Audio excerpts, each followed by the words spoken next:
ایک ریلیشن وہ ہوتا ہے جو ہم خود بناتے ہیں, ایک ریلیشن ہوتا ہے جو ہماری سلیکشن نہیں, وہ اللہ نے ریلیشن بنا کے ہمیں دیا ہوتا ہے, جس کو بلڈ ریلیشن بولتے ہیں. دیکھو دوست جب آپ کسی کو بناتے ہو تو وہ آپ کی سلیکشن ہوتی ہے, اللہ کی سلیکشن بولو نہیں ہوتی. کہیں اللہ نے نہیں کہا ہوتا یہ وسیم سے دوستی لگا کے رکھنا بہت اچھا آدمی ہے, اللہ نے کہا کہیں. ایک ریلیشن وہ ہوتا ہے جو اللہ کی طرف سے گفٹ ہوتا ہے, یہ ہے بلڈ ریلیشن. قرآن کے الفاظ دیکھو, هو الذی خلق من الماء بشرا فجعلہ نسبا وصہرا. اللہ کہتے ہیں میں نے انسان کو پانی سے بنایا تو اس کو میں نے دو ریلیشن دیے, بلکہ آیت میں دو ہے لیکن اس دو میں اصل میں تین ریلیشن. ایک ددیال ننیال والا ریلیشن, بچہ جب پیدا ہوتا ہے اس کی ماں بھی خوش ہوتی ہے, اس کے ابا بھی خوش ہوتے ہیں, اس کے دادا بھی خوش ہوتے ہیں, اس کے چچا بھی خوش ہوتے ہیں, اس کے تایا بھی خوش ہوتے ہیں, اس کے کزن بھی خوش ہوتے ہیں, اس کی اماں بھی خوش ہوتی ہے, بچے کی نانی بھی خوش ہوتی ہے. یہ بھی ہمارے خاندان میں ایک فرد کا اضافہ, بچے کی خالہ بھی خوش ہوتی ہے, ننیال والا ریلیشن. بچے کی خالہ کے بیٹے اور بیٹیاں بھی خوش ہوتی ہیں جن کو کزن کہا جاتا ہے. یہ ریلیشن آپ کا سلیکٹڈ نہیں ہے, یہ کس کی طرف سے ملا ہے آپ کو؟ اللہ کی طرف. بچہ بڑا ہو کر کے میں اماں کو اماں نہیں مانتا, ابا کو ابا نہیں مانتا, اللہ کی گورنمنٹ کی طرف سے اس پر پابندی ہے. سمجھ میں آ رہی بات کہ نہیں آ رہی؟ آپ کہتے ہیں میں بھائی کو بھائی نہیں مانتا, جا یہاں سے دفع ہو, میرا تیرا کوئی لینا دینا نہیں ہے. تو کیا کہے گا قرآن؟ یہ بھائی آپ کو اس کو اللہ نے آپ کا بھائی اللہ نے بنایا ہے, اپنے بولو نہیں بنایا. پھر جب آپ جوانی کی دہلیز پہ قدم رکھتے ہیں, قرآن کے الفاظ بھائی اپنی طرف سے نہیں کہہ رہا, نسبن و صہرا. اللہ کہتے ہیں ایک اور رشتہ دے دیا جس کو سسرال کہا جاتا ہے, جو بڑا ڈینجرس قسم کا رشتہ لگتا ہے, جس کو لوگ پیار سے اسرائیل بھی کہتے ہیں, لیکن بہرحال وہ رشتہ ہے. کیا خیال ہے؟ تو ایک اور اللہ نے آپ کے ساتھ جوڑ دیا. اس رشتے سے وائف وجود میں آتی ہے, mother in law, father in, brother in, sister in law. لوگ کہتے ہیں ان لاز آئے ہوئے ہیں ہمارے ہاں, میں ابھی بیان میں نہیں آ سکتا. کیوں, کون آئے ہوئے ہیں بھائی؟ ان لاز آئے ہوئے ہیں. تو یہ رشتہ بھی آپ نے اگرچہ خود بنایا ہے, لیکن اللہ اس رشتے کو بھی بلڈ ریلیشن ہی قرار دے دیتا ہے, کیونکہ جب اولاد پیدا ہوگی نا تو اس میں دونوں کا بلڈ ہوگا. تو یہ بھی صرف کاغذ کا رشتہ نہیں ہوتا کہ جی ہم نے جب بنایا جب توڑ دیا, نا نا نا. اولاد کی وجہ سے دونوں آپس میں ایک دوسرے کے کیا بن جاتے ہیں, کیونکہ اولاد میں دونوں کا خون ہوتا ہے, ننیال کا بھی ددیال کا بھی. سمجھ میں آ رہی ہے بات کہ نہیں آ رہی؟ میں یہاں رپورٹ نہیں پیش کر رہا کہ یہ ہوتا ہے, آپ کہیں گے میں پہلے سے پتا ہے کیا ہوتا ہے. میں رپورٹ نہیں پیش کر رہا, میں یہ بتا رہا ہوں کہ یہ اللہ کے بنائے ہوئے رشتے ہیں. تو قرآن کہتا ہے وَأُولُو الْأَرْحَامِ بَعْضُهُمْ أَوْلَىٰ بِبَعْضٍ فِي كِتَابِ اللَّهِ. میں مسلم اور کافر میں فرق بتا رہا ہوں, کیونکہ آپ ایک غیر مسلم اسٹیٹ میں رہتے ہو جن میں بہت سے لوگ مذہب کو نہیں مانتے, تو ان میں اور آپ میں کیا بیچ میں فرق ہونا چاہیے, اس فرق کو میں ایکسپلین کر رہا ہوں. سمجھتے ہو؟ آپ میں اور غیر مسلم میں فرق ہی ہونا چاہیے. غیر مسلم خدا سے مضبوط ریلیشن کا قائل نہیں ہے, کہتے ہیں گاڈ, او مائی گاڈ, بس اس سے زیادہ نہیں. جبکہ اسلام کہہ رہا ہے آپ کا جو گاڈ سے ریلیشن ہے وہ او مائی گاڈ کی حد تک نہیں ہے. 5 ٹائم نماز پڑھنی ہے, رات کو نیند قربان کرنی ہے, حی علی الصلاۃ پہ مسجد میں حاضری دینی ہے, وضو کرنا ہے, کپڑوں کو پاک صاف رکھنا ہے, وثیابک فطہر, یہ سارے احکام ہیں. اس کے بعد خدا کے آگے آ کے جھکنا ہے, تجارت چھوڑ دینی ہے جماعت کی نماز کے لیے. یہ 1 دن نہیں, 2 دن نہیں, موت تک 5 دفعہ یہ کام کرنا ہے. پھر اللہ مانے گا کہ تمہارا خدا سے ریلیشن ہے, خالی پیڑھی کا ریلیشن نہیں ہے. غیر مسلم کے یہاں بھی ریلیشن ہے, وہ مضبوط ریلیشن کا غیر مسلم قائل. ایک عیسائی مسلمان ہوا ہماری مسجد میں, مجھے کہنے لگا, میں نے کہا آپ نے کیا چیز اسلام میں دیکھی؟ کہہ رہے یار خدا سے تعلق کی بات تو ہر مذہب کرتا ہے, حقیقت میں ریلیشن خدا کا اسلام ہی سکھاتا ہے. کہہ رہے 5 ٹائم نماز تو کسی مذہب میں نہیں ہے. یہ کیا بات ہے؟ جس خدا نے پیدا کیا, ماں کی چھاتیوں میں دودھ پیدا کیا, آپ اس کے اتنے احسانات مان رہے ہو, اس کے لیے کیا کر رہے ہو آپ؟ بس اس کے لیے کر رہے ہو کہ او مائی گاڈ بس. تو جو خاندانی ریلیشن ہے نا خدا اور مخلوق کا, وہ اسلام کے علاوہ کسی اور کے پاس اس کا پیکج بولو نہیں. وہ پیکج اسلام نے دیا ہے. زندگی میں 1 دفعہ اس کے گھر کی زیارت کرنی ہے تم نے, سارا سال کھاتے ہو, مہینے میں 1 دفعہ اس کی خاطر کھانا پینا چھوڑنا ہے, کیونکہ کھانے والے دنیا میں مجنو بہت ہیں, بھوکے رہنے والے مجنو مارکیٹ سے شort. وہ لیلا مجنو کے قصے سنے نا آپ لوگوں نے؟ وہ کیا ہوا کہ لیلا جو تھی نا, ایک مجنو تھا جو اوریجنل سچی مچی کا مجنو تھا, اس کو یہ ٹینشن ہوتی تھی لیلا ملتی کیوں نہیں, لہٰذا وہ درخت کے نیچے بیٹھا سوکھتا گیا نا بالکل لیلا کے عشق اور محبت میں. اس کی غیر موجودگی کا 2 نمبر مجنو نے فائدہ اٹھایا. 2 نمبر مجنو. اب پہلے زمانے میں پردہ ہوتا تھا, ایسے لیلا مجنو کی ملاقاتیں جیسے آج کل ہو رہی ہیں اس طرح کی نہیں. آج کل تو بچے بھی پیدا ہو جاتے ہیں, بڑے ہو کر بچے ابا اما کی شادی میں تمبو لگا رہے ہوتے ہیں, اتنا سوسائٹی ایڈوانس ہو گئی ہے. تو ہم پھر کہتے ہیں اب اس تکلف کی, شادی کے تکلف کی ضرورت کیا ہے. تو لیلا جو تھی نا, اس کا جو اوریجنل مجنو تھا وہ بیچارہ درخت کے نیچے بیٹھ کے سوکھ کے کانٹا بن رہا. اس نے کھانا پینا لیلا کے غم میں چھوڑ دیا. جو 2 نمبر مجنو تھا وہ اس اوریجنل مجنو کی غیر حاضری کا فائدہ اٹھا کے کیا کرتا, لیلا کے خادم سے کہتا کہ تمہارا مجنو آیا ہوا ہے, درخت کے نیچے بیٹھا ہوا ہے, کائنڈلی کچھ خدمت ہو جائے ہماری. لیلا کہتی چلو میرا مجنو آیا ہوا ہے, دودھ جلیبی بنا کے بیچ دیتی اس. وہ مجنو روزانہ لیلا کے عشق میں دودھ جلیبی کھا کھا کے مسٹنڈوں کی طرح موٹا ہو رہا تھا. ایک دن لیلا کو خیال آیا بھائی یہ اتنے دنوں سے دودھ جلیبی کھا رہا ہے, پتہ نہیں یہ 2 نمبر نہ ہو کہیں. تو ایسا کرو, خالی پیالہ خادم کو دیا, بولا آج دودھ جلیبی نہیں ہے, بلکہ لیلا نے کہا ہے کہ اپنی رگ کاٹ کے اس میں خون بھر دو, آج لیلا نے تم سے تمہارا خون مانگا ہے. تو جب وہ مجنو کے پاس آیا 2 نمبر مجنو, اس نے دیکھا خالی پیالہ ہے, کیا ہوا بھائی دودھ جلیبی کہاں گئی؟ اس نے کہا بھائی یہ جو ہے نا, اس نے کہا کہ آپ یہ خون چاہیے. اس نے کہا خون والے وہ بیٹھے ہیں, پورے باریک سے بیٹھے. دنیا میں کسی کی ریلیشن کو صرف زبانی دعووں سے نہیں مانا جائے, زبانی دعووں سے نہیں مانا جائے. آپ کی کوئی محبوبہ ہو, آپ زبانی باتیں کر رہے ہو, وہ جو میں اکثر چٹکلا سناتا رہتا ہوں یا نئے لوگ بھی ہیں, وہ ایک آدمی کی محبوبہ تھی نا گرل فرینڈ, اسے اپنی اوقات بتانا شروع کر دی. اس نے کہتا دیکھو میرے پاس سلیم کی طرح بنگلہ تو نہیں ہے, میں دل میں تمہیں جگہ دے سکتا ہوں.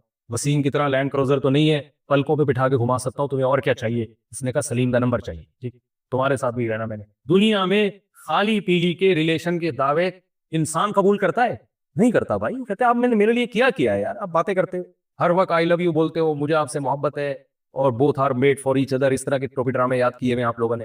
کیا ہے تم نے میرے لیے؟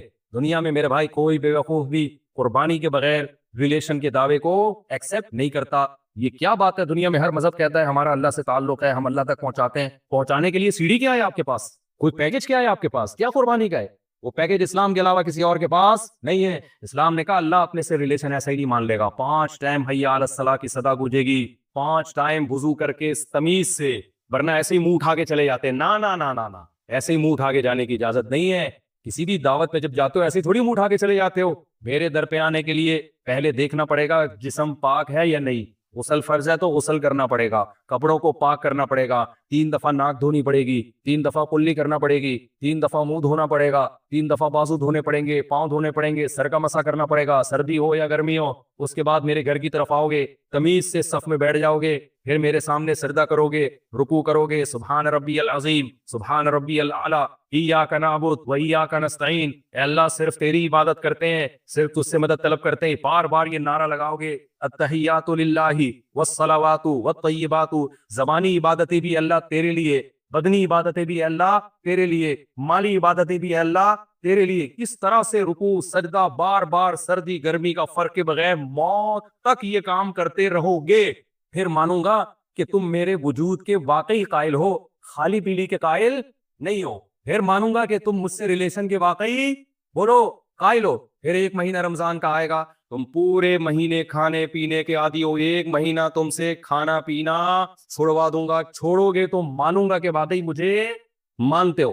زندگی میں 1 دفعہ حج کتنا پیسہ خرچ ہو جاتا ہے, میرے گھر کی زیارت کرنی پڑے گی. جب تمہارے پاس پیسہ آتا ہے اپنے ریلیٹو سے ملنے کے لیے جاتے ہو. کتنے لوگ ہیں امریکہ میں 20-20 سال سے گئے, گھر کی نہیں ہے, پیسے ہی نہیں ہے بھائی. پیسے ٹھیک ہے بھائی, اب نہیں ہے تو کیسے جائیں. وہ جب پیسہ آتا ہے تو بھائی اپنی اماں سے بھی ملتے ہیں, ابا سے بھی ملتے ہیں, ماموں سے بھی ملتے ہیں, چاچو سے بھی ملتے ہیں. اللہ کہتا ہے جب تک پیسہ نہیں تھا ٹھیک ہے مجھ سے ملنے کے لیے میرے گھر مت آؤ. میں نہیں کہتا تم غریب ہو جاؤ لوگوں سے بھیک مانگو, نہ نا. جب آ گیا ہے نا پیسہ تو پھر کیا کرنا ہے, میرے گھر کے گرد دیوانوں کی طرح چکر لگانا. کیسا زبردست طواف ہوتا ہے, صفا مروہ پہ دوڑنا ہے, لباس کو اتار دینا ہے. جتنی بہترین پرسنالٹی ہو, آج تک آپ نے کبھی بغیر اس طریقے کپڑے نہیں پہنے تھے. اللہ کہتے ہیں مجھ سے ریلیشن کو اگر شو کرنا ہے تو ان سلے کپڑے پہن کے, 1 لنگی اوپر 1 لنگی نیچے. تمہیں شرم آئے یا نہیں آئے یہ تمہارا ہیڈیک ہے. مجھ سے محبت کا دعویٰ کرنا ہے تو یہ سلا ہوا لباس اتارنا پڑے گا. تو بھی آدمی کو تھوڑی شرم آ رہی ہوتی ہے. بعض لوگوں کی پسلیاں چانپیں ہوتی ہیں, پسلیاں نہیں ہوتی, رپورٹ پہ ہو جاتی ہے, ٹھیک ہے نا.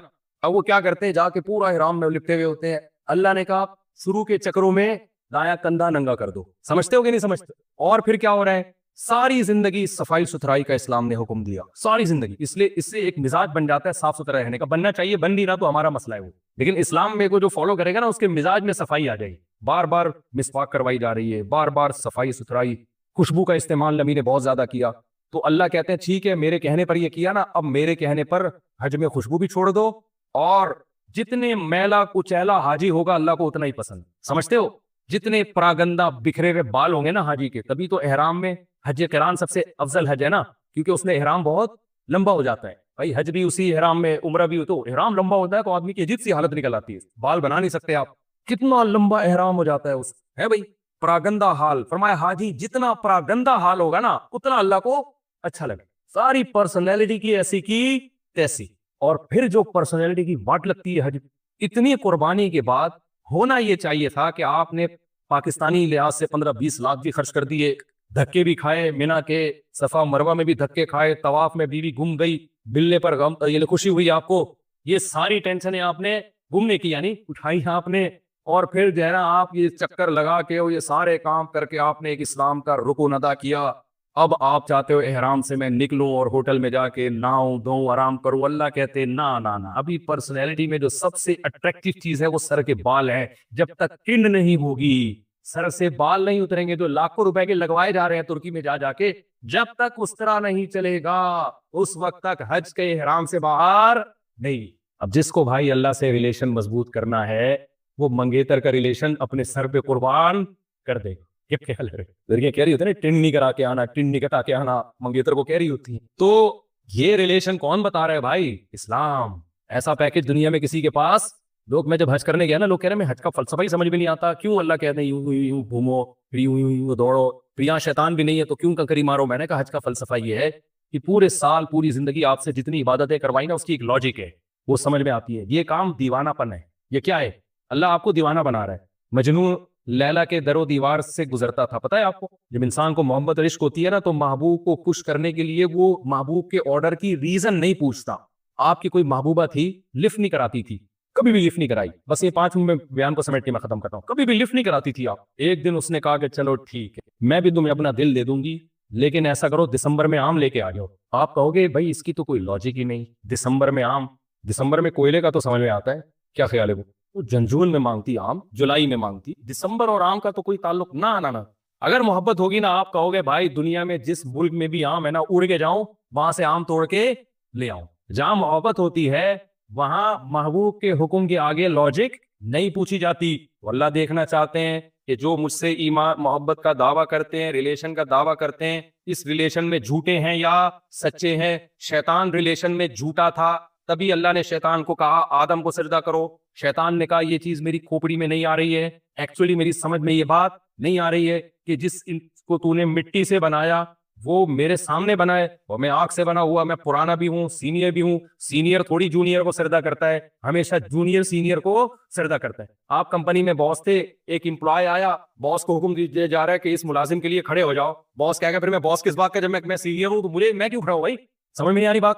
تو شیطان نے کیا کیا, شیطان نے بولا کہ بھائی یہ بات illogical ہے, یہ اپنی کھوپڑی میں بولو نہیں آئی. حضرت مولانا تھانوی رحمۃ اللہ علیہ ایک بڑی زبردست بات کیا کرتے تھے کہ شیطان کے پاس نہ 3 عین تھے, چوتھا عین نہیں تھا.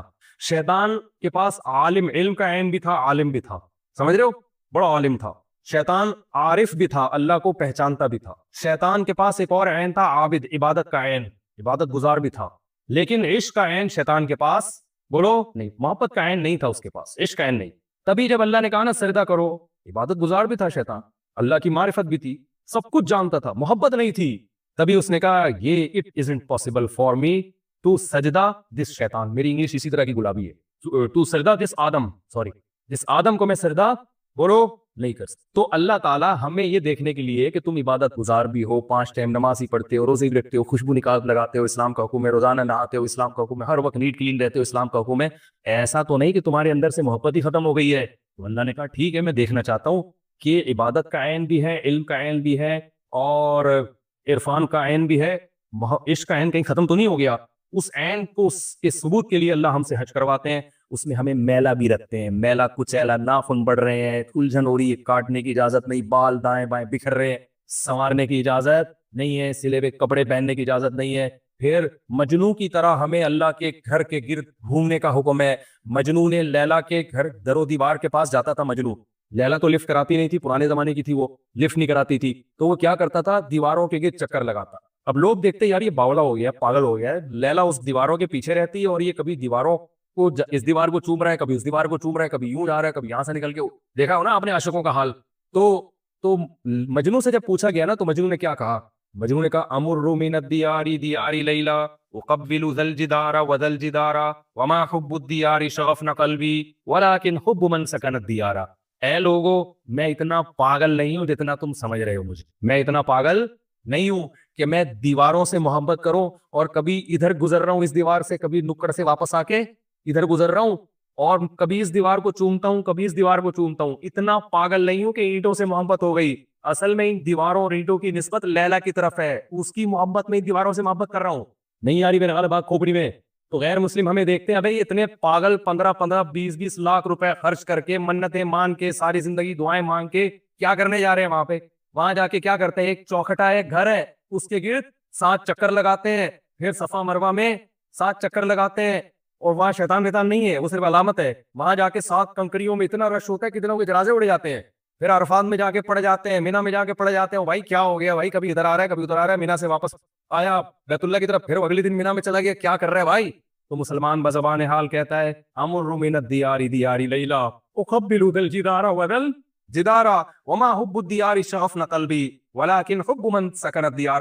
لوگوں ہمیں بیت اللہ کی 4 دیواری سے کوئی محبت نہیں ہے. ہمیں عرفات کا میدان ایک عام میدان لگتا, ہمیں صفا مروہ کی پہاڑی ایک عام پہاڑی لگتی, لیکن اس بیت اللہ کی 4 دیواری کی نسبت اس رب کی طرف سے جس سے ریلیشن ہم مضبوط کرنا چاہتے ہیں, اگر اس کی نسبت رب کی طرف نہ ہوتی تو ہمیں اس 4 دیواری سے کوئی لینا دینا نہیں تھا. ان پہاڑیوں کی نسبت جس پہ ہم دوڑ لگاتے ہیں ہاجرہ کی طرف اور اللہ کی طرف نہ ہوتی, اس پہ ہم کبھی بھی دوڑ نہیں لگاتے. اگر ابراہیم خلیل اللہ نے جو اللہ کے محبوب بندے تھے یہاں کھڑے ہو کر کنکریاں نہ ماری ہوتی اور اللہ نے ہمیں اپنی محبت کے اظہار کے لیے کنکریاں مارنے کا حکم نہ دیا ہوتا, ہم پاگل نہیں ہے کہ 15 لاکھ روپے خرچ کر کے 7 کنکریاں مار کے واپس چلے جائیں.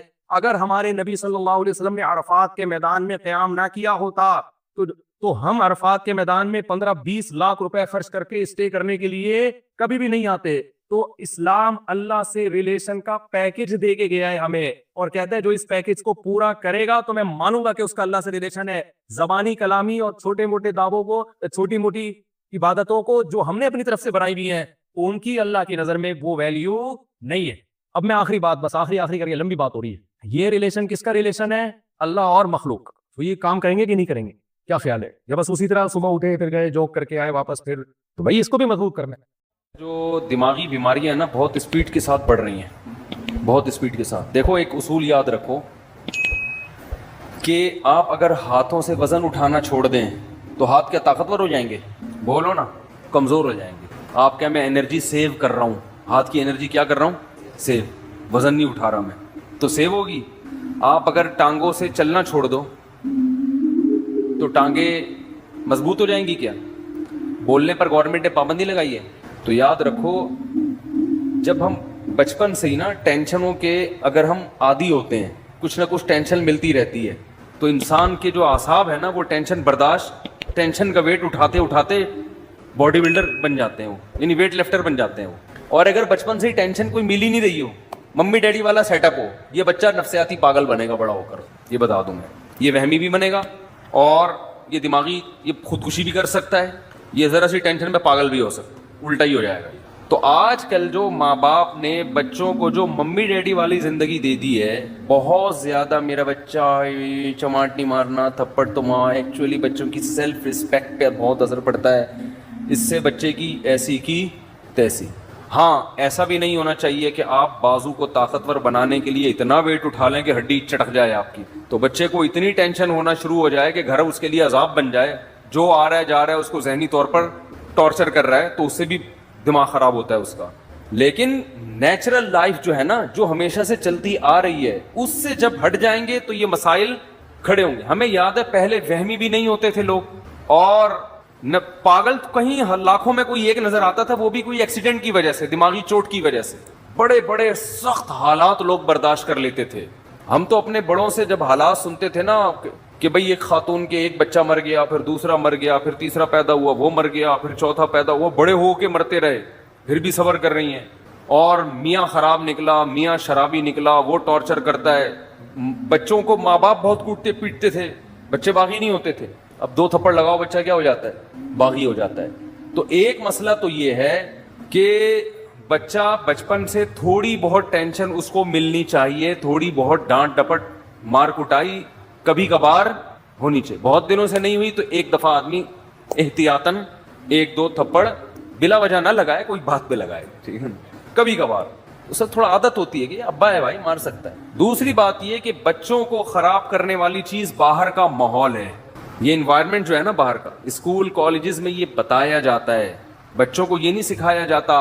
جو لبرل ٹیچرز ہیں, آج کل تو لبرلزم پھیل رہا ہے نا, کہ بھائی ماں باپ اگر سختی بھی کریں برداشت کرو, الٹی پٹیاں پڑھائی جا رہی ہیں ان کو. آپ کسی بچے کے سامنے یہ کہتے ہیں بھائی تمہارا باپ تو ایسا ہے, بھائی تمہارا فلاں تو ایسا ہے, تو بچے کے دل سے اپنے باپ کی عظمت ختم ہو جائے گی. تو باہر بہت سارے لوگ ہیں جو آپ کے گھر کو کیا کر رہے ہیں, خراب. عورتیں کیوں خراب ہوتی ہیں؟ وہ جب دوسری عورتوں کے گھروں میں جاتی ہیں تو دوسرے کے میاں کی خوبیاں ان کو نظر آ رہی ہوتی ہیں, خامیاں نظر نہیں آتی, اور اپنے میاں کی خامیاں نظر آ رہی ہوتی ہیں, خوبیاں نظر نہیں آ رہی ہوتی. یہ بہت ہو رہا ہے.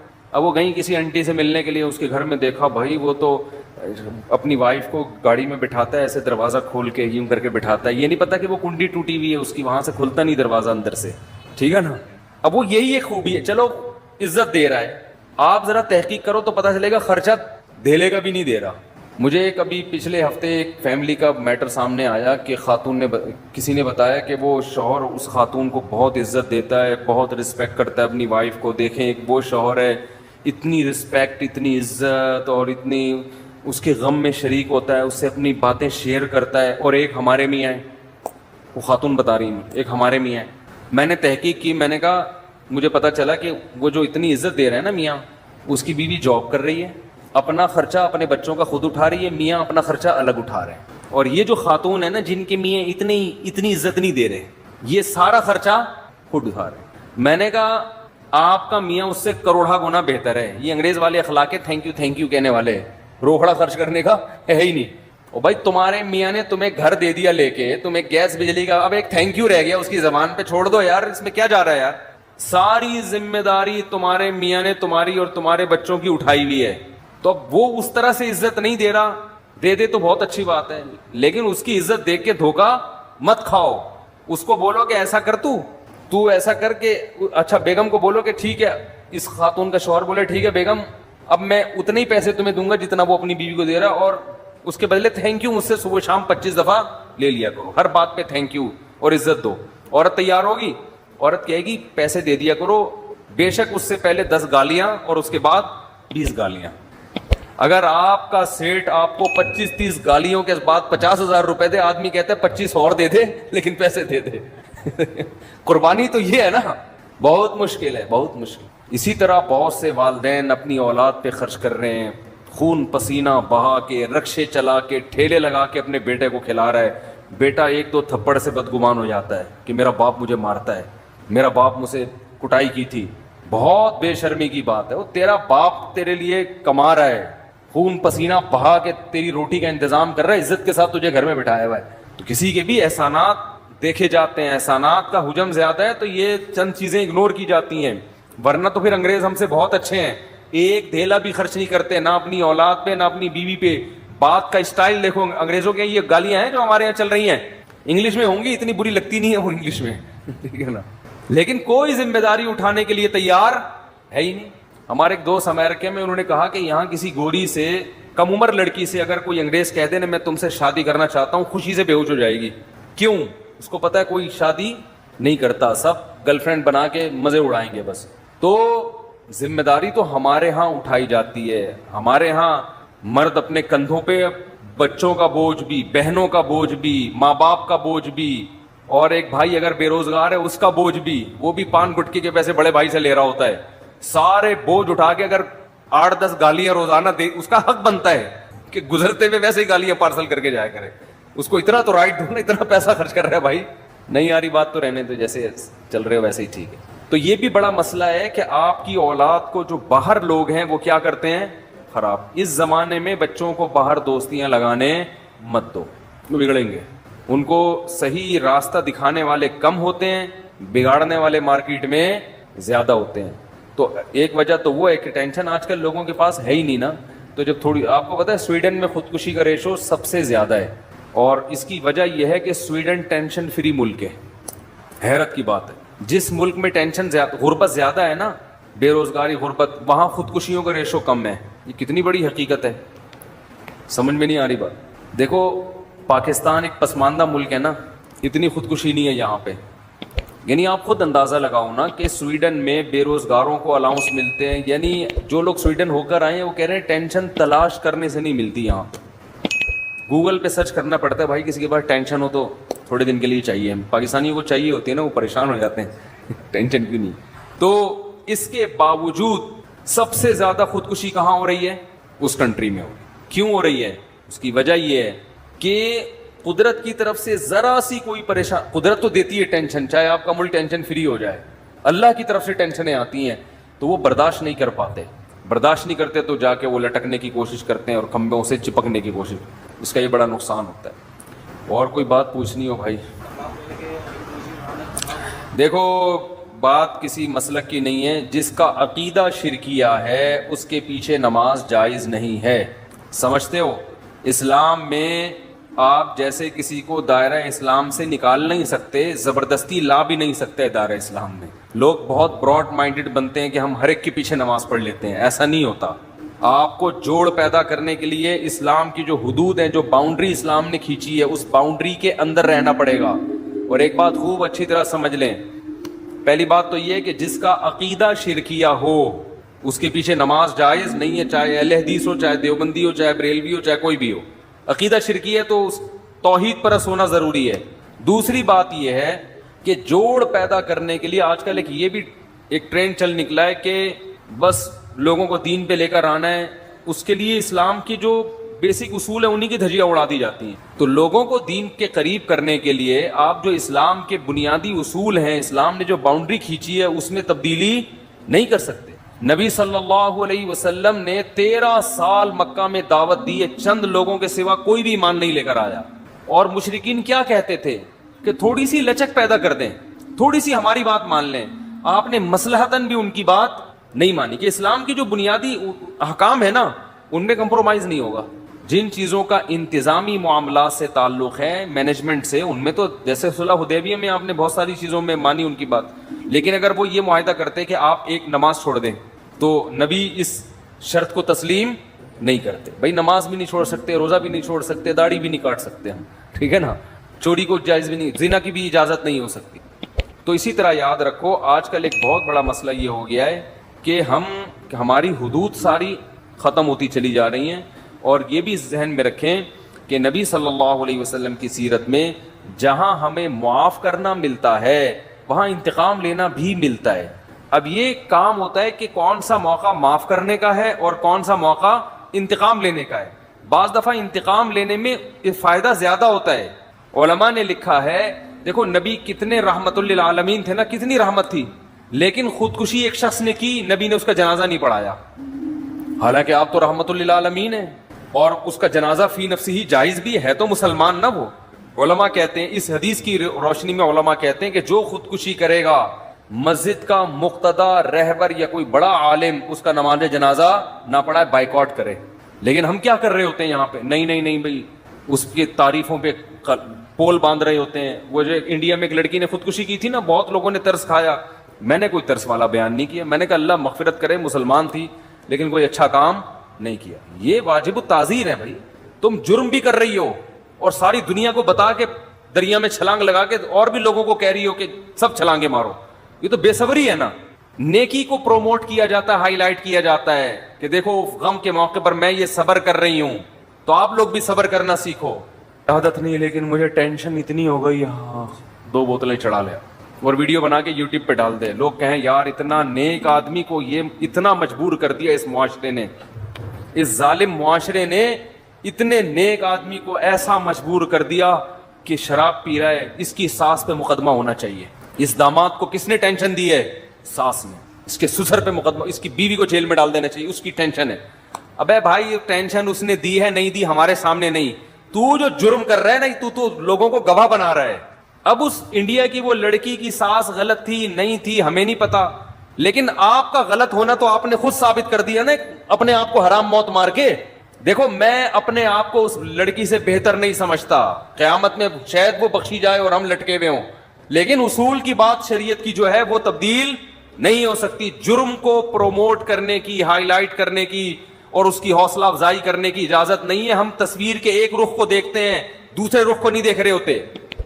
ایک بہت بڑا سنگر تھا, جب اس کی ڈیتھ ہوئی ہے تو اس کا جنازہ لایا گیا ہمارے ہاں. ہمارے شیخ حضرت مفتی رشید احمد صاحب کے حضرت نے انکار کر دیا نماز جنازہ پڑھانے سے. پھر میں نہیں پڑھاؤں گا. ہو سکتا ہے چھپ کے بہت دعائیں مانگی ہوں اس کے لیے, بظاہر یہی لگتا ہے اکیلے میں بہت روئے ہوں گے, اللہ اس کو معاف کر دے. کھلے عام اس کا جنازہ نہیں پڑھایا تاکہ عبرت ہو, کوئی اچھی موت نہیں ہے یہ. ہاں کوئی چھپ کے جرم کر رہا ہے, اپنے جرم کو خود ہی چھپا رہا ہے, تو ہمیں بھی حکم ہے اس کو ہم چھپائیں. ایک اپنے آپ کو ایکسپوز کر دیا اس نے, وہ تو لوگوں کو ترغیب دے رہا ہے جرم کی. تو اس لیے بھائی ان چیزوں میں آج بے اعتدالی بہت ہونے لگی ہے. ہم حدود شریعت سے تجاوز کرتے ہیں. مجھے کچھ سنگر لوگ ملتے ہیں کہ ہم نے توبہ کر لی ہے, ہم پہلے ایسے تھے, ہم یوں تھے. تو ٹھیک ہے, بیچاروں نے توبہ کی, اللہ ان کی توبہ قبول فرمائے. لیکن میں ان سے اکثر ایک بات کہتا ہوں کہ یار اپنے ماضی کو بھول جاؤ. ماضی کو, ایک تصویر تو چلو کوئی اپنی محفوظ رکھ لے کہ لوگوں کو ترغیب دینے کے لیے کہ میں ایسا تھا اور ایسا ہو گیا, چلو ایک اس میں یہ مسئلہ سمجھ میں آتی ہے تاکہ دوسرے گلوکاروں کو بھی موٹیویشن ملے. ہمارے ایک دوست تھے, وہ کہیں ڈراموں میں آیا کرتے تھے, تو پھر انہوں نے توبہ کی تو انہوں نے مجھے اپنی پرانی تصویر بنائی نا, دکھائی, کیپ پہنا ہوا ہے, کالا چشمہ اور عجیب سی مونچھیں رکھی ہوئی ہیں. اور جب وہ توبہ کیا, ایسا جن کی میں نے 3 شادیاں نہیں, تیسری کروائی تھی شادی, وہ ویڈیو بھی گئی تھی. اب وہ شوبز کی دنیا چھوڑ کے شادیوں پہ سیٹ ہو گئے. شوبز کی دنیا چھوڑ کر کس پہ سیٹ ہو گئے. سیٹ ہوتا ہے آدمی تو پھر وہ کرتا ہی چلا جاتا ہے, پھر وہ ڈھیٹ بن جاتا ہے. تو میں نے کہا اچھا ہے, وہ جو حرام کاری کا خطرہ تھا وہاں پہ, یہ نہیں کہ سب کوئی غلط کر رہے ہوتے ہیں, میں الزام نہیں لگا رہا. تو کیا نتیجہ نکلا کہ اب انہوں نے اتنا پیارا ان کا حلیہ ہو گیا, تو وہ ایک تصویر انہوں نے رکھی ہوئی ہے, وہ فیس بک پہ بھی ڈالی تھی کہ یہ زیادہ اچھی ہے یہ والی, سب وہ نورانی چہرے کو کہہ رہے تھے ماشاء اللہ ماشاء اللہ. تو ایک تو چلو عبرت کے لیے ٹھیک ہے, لیکن اپنی ساری تصویریں کہ میں ایسے ناچتا تھا, میں یوں کرتا تھا, میں یوں, بھائی یہ تو آپ اپنے گناہ کو کیا کر رہے ہو. آپ اپنے حج اور عمرے کی تصویر سمجھ میں آ رہا ہے کہ میں سردی میں رو رہا تھا. اول تو اس کو بھی ضرورت نہیں ہے, لیکن یہ کوئی پھر بھی ایک سمجھ میں آنے والی چیز ہے. تو اپنے گناہ کی یادگاریں محفوظ رکھنا یہ اچھا کام نہیں ہے. نبی صلی اللہ علیہ وسلم نے فرمایا کہ ایمان کی مٹھاس کا, حدیث کا مفہوم ہے, اس وقت انسان کو محسوس ہوتی ہے جب وہ کفر کی دنیا یا گناہ کی دنیا میں جانے کو اتنا برا سمجھے جیسے آگ میں چھلانگ لگانے کو. اس کو اتنی نفرت ہو اس ماضی کی دنیا سے کہ میں نے کس گند میں زندگی گزار رہا تھا. پھر اس کا مطلب ہے خاندانی توبہ کی ہے اس نے. سمجھتے ہو کہ نہیں سمجھتے ہو؟